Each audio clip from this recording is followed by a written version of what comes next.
ज़िक्र कंदासीं शिकारपुर में कचे में धाड़ियलनि ख़िलाफ़ ऑपरेशन जे लाइ पाक फ़ौज ऐं रेंजर्स खां मदद हासिल करण जो फ़ैसिलो करे सुभाणे कोर कमांडर कराची वटि आला सतही इजलास तलब कयो वियो आहे। IG सिंध मुश्ताक महर ऐं DG रेंजर्स बि शिरकत कंदा। इजलास खे कचे में ऑपरेशन जे लाइ जदीद सहूलियतुनि ऐं जदीद हथियारनि बाबति ब्रीफिंग ॾिनी वेंदी। नाज़रीन, इन हवाले सां असांखे जॉइन कयो आहे सिंध टीवी न्यूज़ जा रिपोर्टर असां सां लाइन ते मौजूद आहिनि। सखर मां असांखे जॉइन कयो आहे, नज़ाकत जतोई शिकारपुर खां असांखे जॉइन कयो आहे, सारंग बपड़ ऐं मीरपुर खानपुर महर मां असांखे जॉइन कयो आहे, ज़ुबैर अबड़ो असां सां लाइन ते मौजूद आहिनि। इन ई सिलसिले में ज़िक्र कंदासीं, पहिरियां असां सवाल कंदासीं नज़ाकत सां। जी नज़ाकत, अव्हां ॿुधाइजो त सिंध हुकूमत धाड़ियलनि ख़िलाफ़ ऑपरेशन जे लाइ फ़ौज ऐं रेंजर्स खां मदद वठण जो फ़ैसिलो कयो आहे, इन सिलसिले में अव्हां छा चवंदव? जे ज़रियनि खां मिलियल ॼाण मूजिब कोर कमांडर पाक आर्मी ऐं DG रेंजर ऐं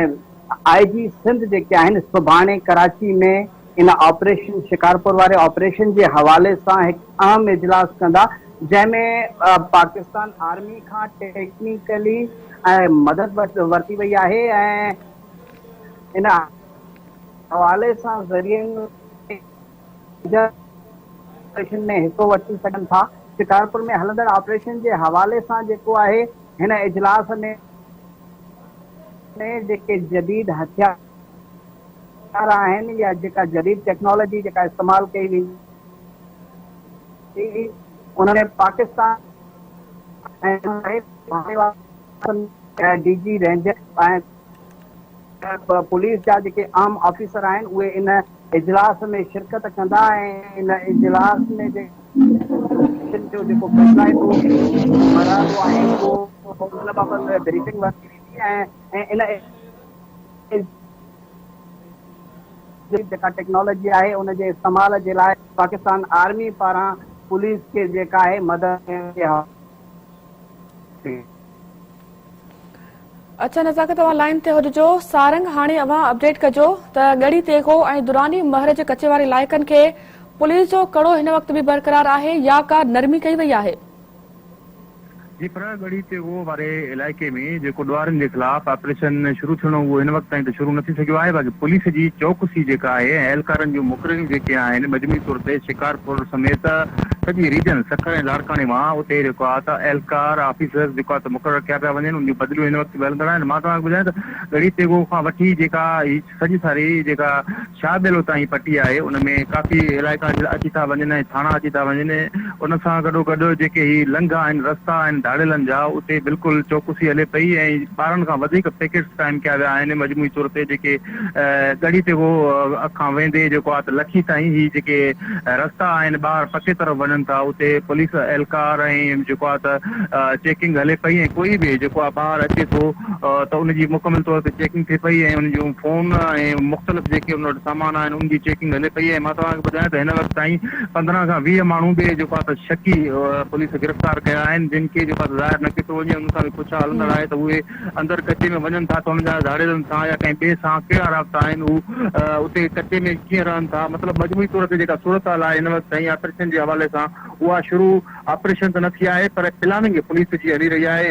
SSP शिकारपुर जो इहो ई चवणु आहे त हीउ हिकु ॾींहं जो कमु न आहे, लॉन्ग टर्म आहे, जंहिंमें जेको आहे 6 महीननि खां हिकिड़ो साल बि लॻी सघे थो ऐं जेके बि ॾुआरी हिन में इन्वॉल्व आहिनि उन्हनि जे ख़िलाफ़ ही टारगेटेड ऑपरेशन हूंदो ऐं कंहिंखे बि जेको आहे ॿिया जेके माण्हू रहनि था, ग़रीब माण्हू जेके कचे में रहनि था, जेके पोरस आहिनि या जेके राहत वग़ैरह आहिनि, उन्हनि जे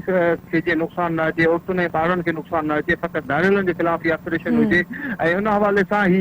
कचे जी सॼी एरिया जेका पके तरफ़ रस्ता उतां जेको निकिरनि था उहे सील आहिनि ऐं पुलिस 14 ॾींहंनि खां इहो जेको आहे त रस्ता सील करे छॾिया आहिनि। ऐं मां तव्हांखे ॿुधायां त गड़ी ते उहो तरफ़ ईंदड़ वींदड़ रस्तनि ते बि हिन वक़्तु जेको आम माण्हू जे वञण जी ॿाहिरां जेके वञनि था माण्हू उन्हनि ते पाबंदी आहे ऐं गड़ी तेगो में काफ़ी भेरा कर्फ्यू बि लॻायो वियो आहे। कॾहिं कॾहिं जेको आहे त खाधे पीते जा जेके दुकान आहिनि गड़ी तेगो शहर में उहे जेको आहे उन्हनि में नरमी थींदी आई आहे। बाक़ी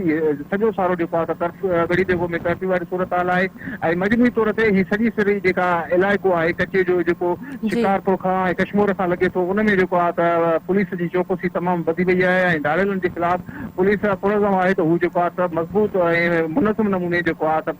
ऑपरेशन शुरू कंदा ऐं हुन ऑपरेशन में हिननि जो चवणु आहे त कामयाबी बि थींदी ऐं हुन सां गॾोगॾु ही सॼी सारी जेका इलाइक़ो आहे कचे जो उनखे जेको आहे त उतां नोगो एरिया ख़तमु कयो वेंदो ऐं पुलिस सां जेको हमेशह नुक़सानु पुलिस खे पेश आयो आहे उनजो पिण में जेको आहे त अज़ालो थी वेंदो। जी ठीकु आहे सारिंग, अवां लाइन ते ई हुजिजो। हाणे ज़ुबैर, अवां बि अपडेट कंदा हलो त कचे वारे इलाइक़े में ऑपरेशन जे फ़ैसिले खां पोइ अमन जी कहिड़ी सूरत आहे, उते छा को फ़र्क़ु पियो आहे या वरी धाड़ेल साॻियूं ई कार्रवाइयूं कनि पिया?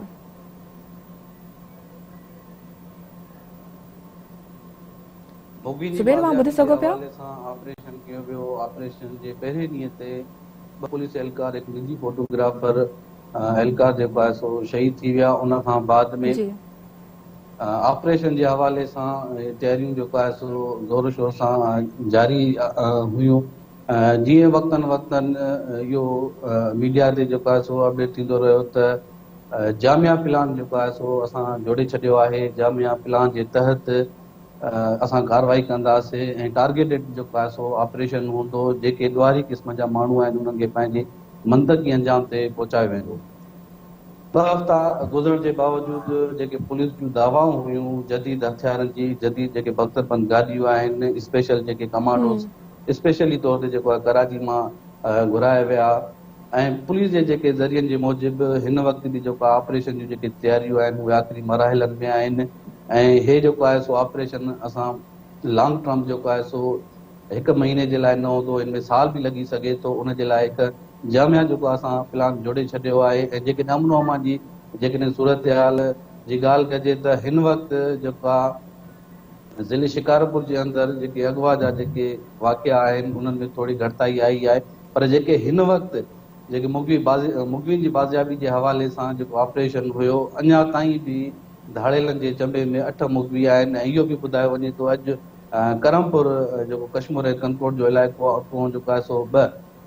पठाण जेके कोटिया जा पोरत आहे उन्हनि खे बि अगवा कयो आहे ऐं वासन पाण जेको अगवा जो शक बि ज़ाहिर कयो आहे। हिकिड़ो भोजपुर जे अंदरि इहो हिकिड़ो वाक़ियो जेको आहे थियो आहे त धनार खे जेको हथियारनि जे तौर ते जगमाल बनाए उनखे बि जेको आहे अगवा कयो आहे। हिन वक़्तु जेके अमन अमान जी जेकी सूरत हाल आहे जेकॾहिं जाइज़ो वठो वञे त हिन वक़्तु पुलिस जेको आहे सो कचे जे तरफ़ जेकी गढ़ी तेगो जी कचे वारी जेकी बेस कैंप आहे उते मौजूदु आहे ऐं पुलिस जी दावा आहे त असां जामिया प्लान जोड़े छॾियो आहे ऐं जल्द जेको आहे सो मुगवियुनि जी बाज़ियाबी जे हवाले सां ऐं ॾुआरियुनि खे पंहिंजे मंतक़ी अंजाम ते पहुचाइण जे लाइ कार्रवाई कंदासीं। जी ठीकु आहे ज़ुबैर, अवां बि लाइन ते हुजिजो। हाणे वरी रुख़ कयूं था नज़ाकत ॾांहुं। जी नज़ाकत, ॿुधाईंदा हलो त इजलास कोर कमांडर कराची वटि थी रहियो आहे। इजलास में ॿियो केरु शरीक थींदो ऐं कहिड़नि फ़ैसिलनि जो इम्कान आहे?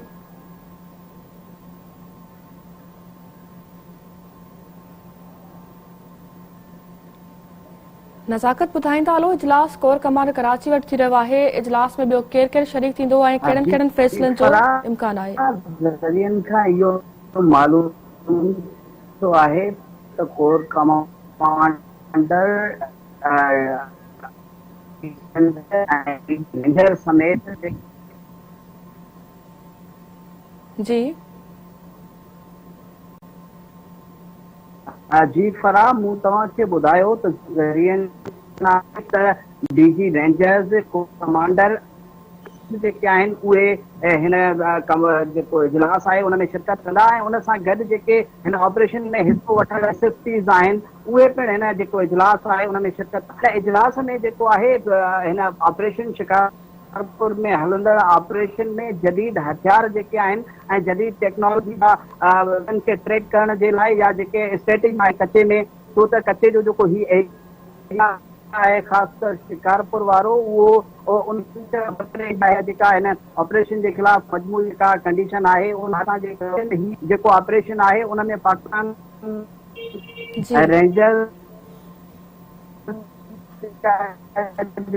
जेके जवान आहिनि उहे पिणु जेके आहिनि हिसो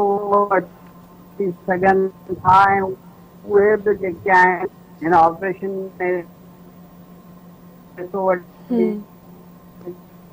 कचे में आहे त हिन दफ़े जेको ऑपरेशन आहे उनमें सिंध हुकूमत ऐं पुलिस जेका आहे उहा तमामु संजीदगीअ जो इज़हार करे रही आहे। पर जेकॾहिं सारंग वारी ॻाल्हि खे वठिजे त हिन खे वॾो हिकु वक़्तु गुज़री वियो आहे वाक़िए खे, ऐं पुलिस चई रही आहे त 1 साल ताईं हीउ ऑपरेशन जारी रही सघे थो। त ॾिसणो इहो आहे त शिकारपुर जे अंदरि जेको ऑपरेशन हली रहियो आहे ऐं सुभाणे जेको कोर कमांडर जे इजलास आहे उन खां पोइ ही वाज़े थी सघंदी त शिकारपुर जे कचे में जेको ऑपरेशन कयो वेंदो उन जो तरीक़ेकार छा हूंदो ऐं उन में कहिड़े तरीक़े सां ॾोहारनि ख़िलाफ़ जेको आहे कार्रवाई कई वेंदी। पर छो त पुलिस शायदि हिन मामले खे कई आहे या जेको सिंध हुकूमत आहे उहा पाकिस्तान आर्मी सां राब्तो करण में, छो त फौजी हथियार आहिनि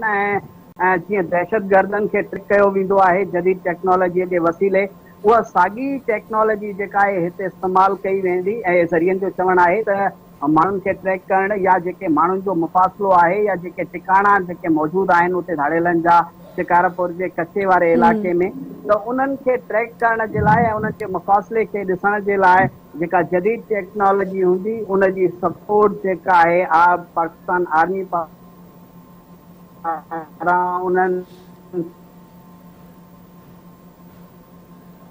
उन टेक्नोलॉजी तव्हां लाइन ते ई रहिजो। हाणे सारंग अवां बि ॿुधाईंदा हलो त कचे खे पुलिस केतिरे ई अरसे खां कड़ो चाढ़े रखियो आहे, पर कार्रवाई शुरू न थियण जा कहिड़ा सबब आहिनि? ॾिसो न, पर कचे में जेको पुलिस खे हमेशह जॾहिं बि ऑपरेशन पुलिस कयो आहे त उनखे जेको आहे नुक़सानु थियो आहे, जंहिंमें को DSP, 2 SHO, पुलिस एहलकार, मतिलबु मजमूई तौर ते 3 सालनि अंदरि जेको आहे त 8 खां वधीक पुलिस एहलकार ऐं ऑफिसर शहीद थिया आहिनि। ऐं उन हवाले सां पुलिस हिन भेरे तमामु मोहतात आहे ऐं तंहिंजे करे जेको आहे कचे तरफ़ ऑपरेशन जी शुरूआति न थी सघी आहे। ऐं उन हवाले सां काफ़ी जेके ऑफिसरनि जी बदिलियूं आहिनि उहे बि थी रहियूं आहिनि। ऐं मां तव्हांखे ॿुधायां त हीअ जेका प्लानिंग जी खोट हमेशह पुलिस वटि रही आहे, हाणे उन जे पूरा जे लाइ जेको आहे पुलिस जामे प्लान जोड़े जेको आहे त कचे में लहणु चाहे थी। उन हवाले सां उन रेंजर्स सां, पाक फौज सां ऐं मजमूई तौर जेके इदारा हूंदा आहिनि, कानून लागू करण वारा इदारा, उन्हनि सां जेको आहे त कोऑर्डिनेशन में अची करे वॾो अहम प्लान जोड़े रहिया आहिनि त जीअं कचे में ॾोहारनि जे ख़िलाफ़ परमानेंट तौर ते जेको आहे उन्हनि खे सफ़ायो कजे कचे मां, जीअं ॾोहारनि जो जेको आहे त सॼा सारा जेके एरियाज़ आहिनि उहे ख़ाली कराइजनि उन्हनि खां। ऐं मजमूई तौर ते हिन वक़्तु ताईं प्लानिंग हली रही आहे। शिकारपुर में DIG लाड़काणो ऐं IG सिंध जेको आहे त अची चुका आहिनि। मां तव्हांखे ॿुधायां त मजमूई तौर ते SSP शिकारपुर ऐं DIG लाड़काणो ॻड़ी ते में दौरा पिणु करे रहिया आहिनि, उतां जी सूरत हाल बि मालूम करे रहिया आहिनि। ऐं उन सां गॾोगॾु सखर में, कराची में काफ़ी जेके आहिनि पुलिस जा इजलास थी चुका आहिनि, जंहिंमें जेको आहे त रेंजर्स ऐं पाक फौज जा नुमाइंदा बि जेको आहे शामिल रहिया आहिनि। हिन कराची में पिणु अॼु हिकु जेको सुभाणे इजलास थियणो आहे उन में बि काफ़ी अहम फ़ैसिला हिन हवाले सां ऑपरेशन जे हवाले सां अची सघनि था। ऐं मां तव्हांखे ॿुधायां त तव्हांजो जेको सुवालु आहे उन में इहो ई आहे जवाबु हुनजो त हीअ जेका ऑपरेशन आहे उनजे करे शुरू न थी आहे, त हिते काफ़ी जेकी प्लानिंग जी खोट रही आहे उनखे पूरो करण जे लाइ पुलिस हिन वक़्तु कचे में लहणु चाहे पई। पुलिस वटि उहो ओतिरो हथियार कोन्हे, उहो जेको आहे जेका धाड़ेलनि जे ख़िलाफ़ जेको इस्तेमालु थी सघे। ऐं हिन वक़्तु पुलिस वटि GPS सिस्टम ऐं मुख़्तलिफ़ हथियार उन्हनि जे सिस्टम खे जेको आहे त ॻड़ी ते उहो मुंतक़िल कयो पियो वञे। मां तव्हांखे ॿुधायां त जेके पुलिस वटि बख़्तरबंद गाॾियूं आहिनि उन्हनि जी साइड्स में जेको आहे त मिटी सां भरियल ॿोलियूं लॻायूं वयूं आहिनि, जीअं जेको आहे धाड़ेलनि जो कोई बि गोलो या गोली उन ते असरु न करे सघे। मजमूई तौर ते पुलिस हिन वक़्तु चैरनि में आहे। चवणु आहे त धाड़ेल बि जेको आहे त चैरनि में आहिनि, त उहे बि जेको आहे